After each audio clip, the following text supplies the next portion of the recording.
to show you how to do a print press on a V-neck shirt. So the first thing you want to do is get your shirt set up on the press.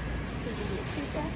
You will need a pillow for it. You just grab this thing down here. Then you go ahead and slide this where you need it, and do like a rough check. So I'm just going to go ahead and place it here.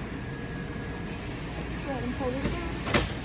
So after you pre-press your shirt, you're going to want to get your print a line on the shirt, just like a regular left chest, and then you're going to get your pillow again, slide it underneath the print. After you press the print onto the shirt and it's cooled down, go ahead and remove the film. Once you remove the film, just go ahead and sit the shirt back onto the press itself, which is what I've already done. And from there, just go ahead and slide the pillow back underneath the design, just like you were doing before, and go ahead and press again. Thank you.